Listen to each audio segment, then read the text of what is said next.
عايزين نسأل حضرتك عن الخيمة وعن العروض اللي شايفينها النهاردة.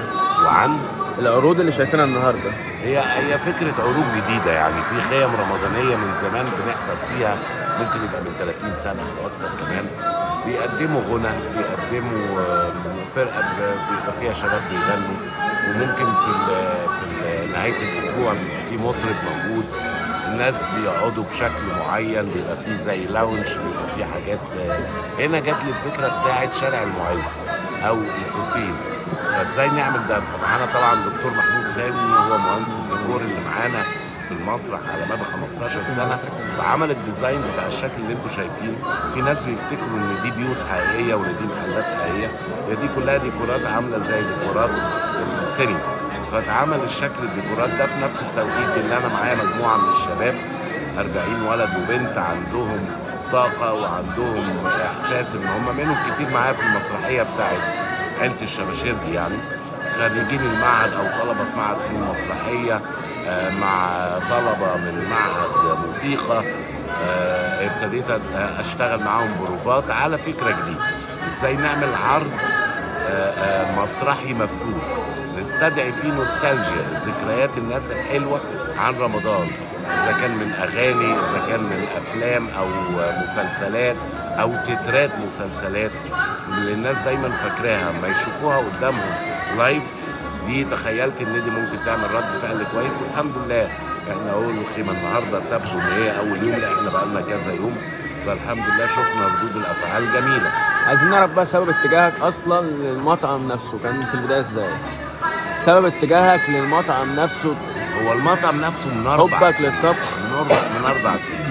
يعني حب للطبخ دي حاجه، لكن هو في النهايه هو مشروع من المشاريع اللي الواحد دايما بيخوض فيها يعني. بس شفناك مهتم وبتعرف تطبخ وتفيد نفسك في اوقات. طبعا، بس مش في المطبخ هطفش الزباين، لا المطبخ ده المطعم حاجه تانية خالص. يعني ممكن اي ست بيت بتعمل اكل في بيتها لو جبتها ووقفتها في المطبخ بتاع مطعم كبير هتلاقي لوصه كبيره جدا، يعني لان كميات مختلفه باذواق مختلفه. فاحنا في خلال ال4 سنين دي الحمد لله وصلنا للكواليتي اللي الحمد لله يعني وصل لرد فعل عند الناس كويس قوي. هل حضرتك توقعت النجاح الكبير بتاع مسرح مصر طيب؟ هو انا ما بتوقعش، انا بتمنى. يعني انا النهارده بعمل خيمه، انت زي ما انتم شايفين النهارده اول يوم رمضان، انا عامل الخيمه دي وعامل ان الناس تبقى موجوده. الناس دايما بيروحوا الخيم الرمضانيه بعد اسبوع من رمضان، اول ايام دي لا اما بيفطروا في عائلات مع عائلاتهم، بيفطروا في بيوتهم، لكن بعد اول اسبوع يبتدوا ينزلوا. عشان كده مفيش حاجه اسمها توقع، في حاجه اسمها تمني. يعني لما عملت التجربه بتاعت تياترو مصر اللي بعد كده بقت مسرح مصر، دي برضو كنت بتمنى لها النجاح، لكن اتوقع ما حد، ده في علم الغيب طبعا. هل ممكن حضرتك يرجع مسرح مصر تاني بشكل كبير؟ لا احنا عملنا حاجه اللي هي اسمها سوكسي، والسوكسي دي متبني عدد كبير جدا من الشباب، عملت بيهم حوالي 12 مسرحيه لغايه دلوقتي، بس انتوا ما تابعتوش.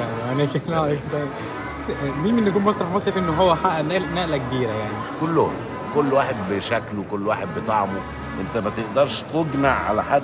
يعني في فكره اللي هي لولا اختلاف الاذواق لبارت السلع، فتلاقي ناس بيحبوا ربيع جدا، ناس بيحبوا خاطر، ناس بيحبوا قصقص، ناس بيحبوا عبد الرحمن، فهي اذواق. مين اكتر مخرج اثر في حضرتك طيب؟ اثر فيا؟ اي مخرج اشتغلت معاه، اذا كان اثر بالسلب او بالايجاب يعني. شايف نفس حضرتك ممثل كوميدي ولا بتحب تشوف الناس؟ والله انا البطاقه بتاعتي مكتوب فيها المهنه ممثل، مش مصنفينه كوميدي ولا تراجيدي ولا ديني اطفال بتاع، لا يعني هو انا ممثل، لا يجوز ان انا اعمل كل الادوار يعني. ايه اكتر دور حضرتك ندمت عليه ان حضرتك عملته؟ لا الحمد لله ما ندمش خالص. انت ما تندمش على اي شغل، لان ده اسمه شغل. يعني كأني بقول لك ايه الحوار اللي انت ندمت انك عملته، مفيش حاجه اسمها كده. انت ما تندمش على اي حاجه انت عملتها، اندم لو انت اتصرفت غلط، اندم لو انت بتعمل حاجه ضد الشرع، ضد القانون، ضد البلد، اندم على حاجه زي كده. ايه اكتر موقف حصل على المسرح وحضرتك ما نسيتوش؟ وحضرتي ما نسيتوش؟ يعني ممكن زمان قوي لما بدأت كنا بنعمل مسرحيه اسمها خشب الورد مع الاستاذ عبد المنعم مقبولي والاستاذ محمود عبد العزيز. كنا بنعرض في اسكندريه مسرح مفتوح، فقطه عدت فقلت اسد فالناس ضحكت. طبعا ان احنا نجيب القطه تاني طبعا استحاله، يعني عدت بالصدفه. شايف ان السوشيال ميديا بقت مؤثرة اكتر عن الموهبة؟ هي مؤثره، لو في موهبه هتبان، لو ما فيش موهبه مش هتبان، حتى لو موهبه سلبيه. على فكره الناس المؤثرين سلبيا هم دول عندهم موهبه، يعني عندهم موهبه ان ما عندهمش دم. يعني واحد بيطلع يهين نفسه فده واحد مع، لكن هي دي موهبه انه ما عندوش دم، واخد بالك؟ شفنا ايه اللي كتير. مضايقك؟ ايه؟ ما عملتش انا واخد عيني. بغش الاسئلة. اخر حاجه شفناها